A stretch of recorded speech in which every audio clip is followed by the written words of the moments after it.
श्रावस्ती जिले के लवकुश जन्मस्थली सीता द्वार मंदिर पहुंचे मुख्यमंत्री योगी आदित्यनाथ ने जिले को 510 करोड़ की परियोजनाओं की सौगात दी। इसी दौरान उन्होंने 236 करोड़ की 32 परियोजनाओं का लोकार्पण और 274 करोड़ की 22 परियोजनाओं का शिलान्यास किया। मुख्यमंत्री ने 7 अक्टूबर को प्रदेश भर में महर्षि वाल्मीकि जयंती के अवसर पर अवकाश की घोषणा की और पर्यटन विभाग को प्रदेश के सभी मंदिरों में अखंड रामायण पाठ करवाने के निर्देश दिए।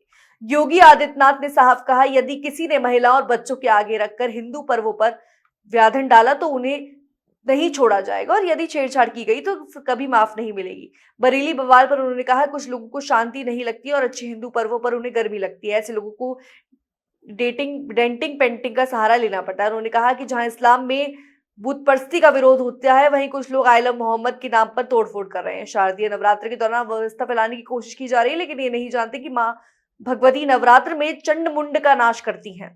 एक तरफ इस्लाम के में कहते हैं कि हम बुत परस्ती का विरोध करते हैं, ये उनका विषय है, उनका दर्शन, उनकी फिलॉसफी है।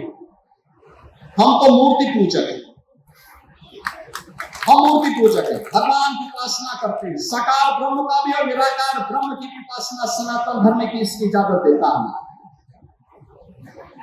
और इस्लाम का भी यही कहता है कि हम बुत परस्ती का विरोध करते हैं, उससे वे नफरत करते हैं। और दूसरी तरफ आई लव मोहम्मद कह करके अव्यवस्था, राजधानी तोड़फोड़ का सहारा ले रहे हैं।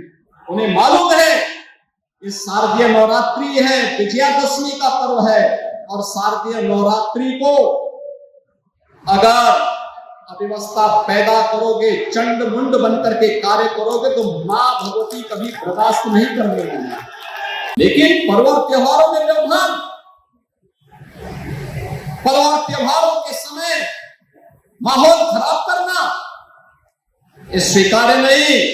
और मैं फिर कहूंगा कि अगर किसी ने सड़कों पर प्रदर्शन करके उपद्रव करने का दुस्साहस किया, और मैं ये भी कहूंगा, उनको चेतावनी दे रहा हूं उन लोगों को जो कायरों की तरह कुछ दिनों की तरह बच्चों और महिलाओं को आगे करने का काम कर रहे हैं। याद रखना, इसकी भारी कीमत चुकानी पड़ेगी उनको, अगर उन्होंने किसी भी पर्व और त्योहार में व्यवधान डालने का काम किया।